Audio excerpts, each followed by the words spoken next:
Em um dos momentos mais tensos da Guerra Fria, um experimento sombrio estava acontecendo longe dos olhos do público. Não era uma arma, não era tecnologia militar, era a mente humana sendo colocada à prova. Mas essa história não termina nos arquivos desclassificados do governo. Existe um outro capítulo, não documentado, não comprovado, que ganhou força como mito moderno e moldou boa parte do nosso imaginário sobre o que pode estar acontecendo por trás das cortinas. De um lado, abusos reais que destruíram vidas. Do outro, uma teoria tão ousada que fala de portais, poderes psíquicos e manipulação extrema da consciência. Por que um programa secreto dos anos 50 ainda desperta tanto medo? O que fez uma teoria improvável ganhar tanta força cultural? E como esses dois elementos criaram a base do universo de Stranger Things? Esse é o canal Nus, e para entender tudo isso, a gente precisa voltar à história. Deixa eu te contar uma coisa que talvez você não saiba, ou que talvez você só conheça por alto. Durante a Guerra Fria, em um período de paranoia e corrida armamentista, não era só de bombas atômicas que os governos se preocupavam. Havia uma outra corrida, muito mais silenciosa e assustadora: a corrida pelo controle da mente humana. E é nesse cenário que surge o projeto MKUltra, um nome que, para mim, soa como algo saído de um filme de terror, mas que foi assustadoramente real. O MKUltra foi um programa secreto da Agência Central de Inteligência dos Estados Unidos, que operou por décadas. O objetivo? Simples e assustador: descobrir formas de manipular a mente humana.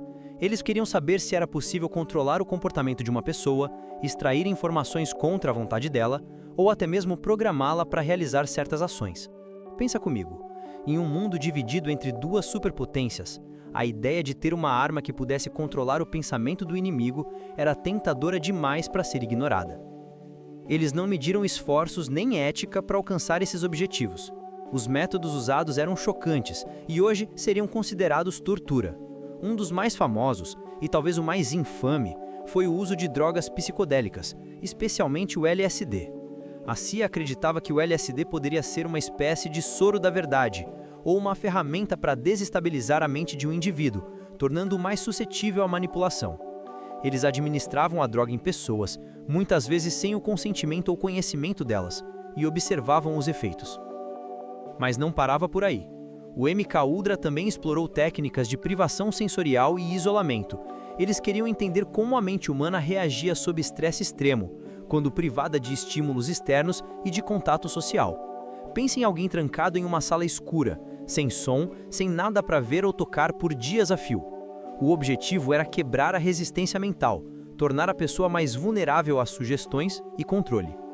Eles também se aprofundaram em estudos sobre hipnose e outras formas de manipulação comportamental.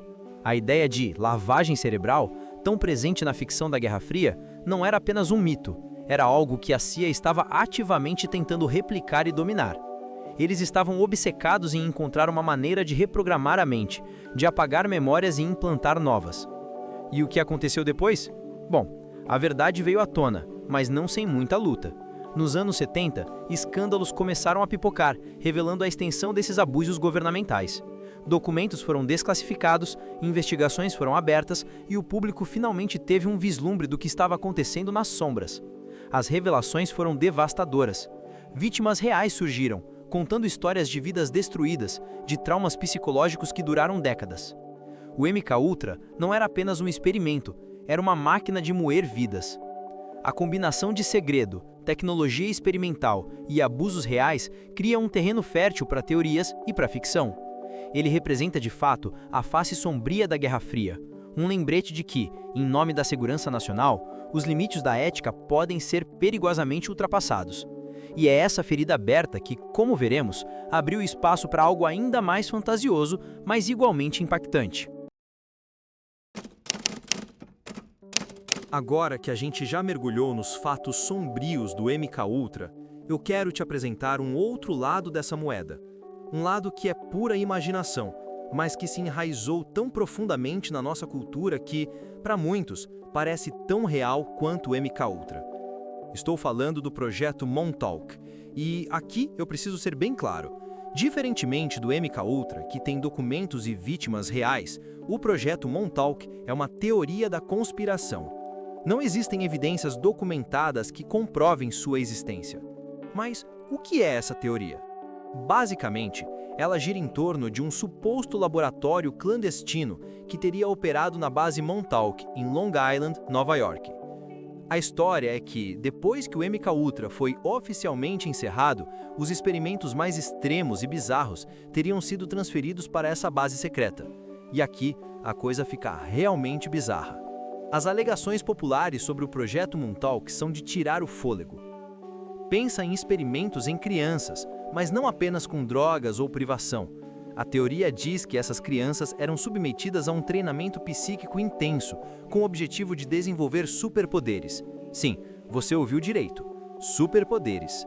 A ideia era criar indivíduos com habilidades como telepatia, telecinese e até mesmo controle da mente. É como se pegassem os abusos reais do MKUltra e os ampliassem para um nível de ficção científica. E não para por aí. A teoria de Montauk vai muito além do controle mental. Ela fala em viagens no tempo, em portais dimensionais e em contato com outras realidades. Há relatos de que os cientistas de Montauk teriam conseguido abrir fendas no espaço-tempo, permitindo que pessoas viajassem para o passado ou para o futuro, ou até mesmo para outras dimensões. É uma expansão mitológica dos traumas reais, uma forma de preencher as lacunas deixadas pelo segredo dos programas verdadeiros da CIA com algo ainda mais espetacular.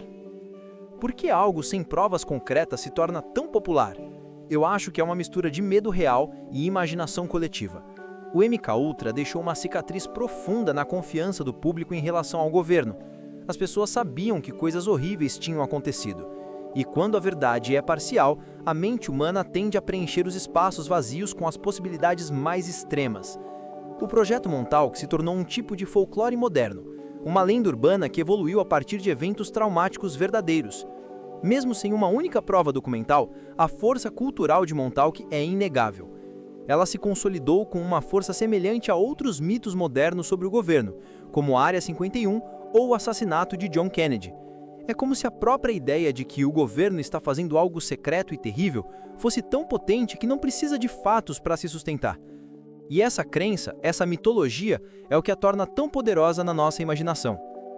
Então temos de um lado o MKUltra, um fato histórico sombrio e documentado. Do outro, o projeto Montauk, uma teoria da conspiração sem provas, mas com um poder narrativo imenso. E é exatamente nesse cruzamento entre o real e o imaginário que a magia acontece, especialmente para quem cria histórias. E é aqui que a gente começa a entender Stranger Things. Agora que você tem clareza sobre o que é fato e o que é teoria, eu quero te mostrar como Stranger Things não é apenas uma série de ficção científica.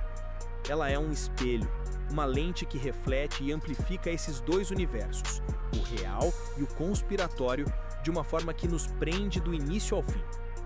A série nasce exatamente dessa mistura, dessa fusão entre as atrocidades reais do MKUltra e o imaginário conspiratório do projeto Montauk. Pensa na Eleven. Ela é, para mim, a representação mais clara e dolorosa das vítimas do MKUltra. Uma criança submetida a experimentos, isolamento, privação sensorial e manipulação. Lembra dos flashbacks dela no laboratório? A cabeça raspada, os eletrodos, a forma como ela é tratada mais como um objeto de estudo do que como um ser humano. Esses elementos são diretamente inspirados nos métodos e nas consequências do MKUltra. A série nos mostra o trauma, a dor e a desumanização que um programa como o MKUltra poderia causar. Mas a Eleven não é apenas uma vítima. Ela tem poderes psíquicos. E é aqui que a série pega emprestado do projeto Montauk.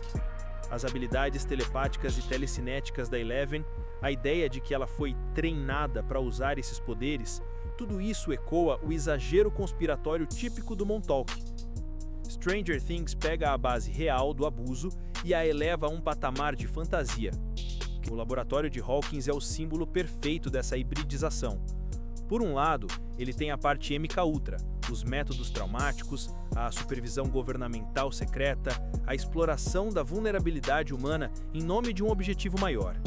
É um lugar frio, impessoal, onde a ciência se perdeu em nome do poder. É a materialização do medo de que o governo possa fazer qualquer coisa a portas fechadas sem que ninguém saiba. Por outro lado, o laboratório de Hawkins também tem a parte Montauk, a criação de crianças com poderes, a abertura de portais dimensionais para outras realidades, os testes psíquicos extremos. É o lugar onde o impossível se torna possível, onde a ficção científica mais selvagem ganha forma. É a concretização dos medos mais profundos e das fantasias mais loucas sobre o que poderia estar acontecendo em bases secretas.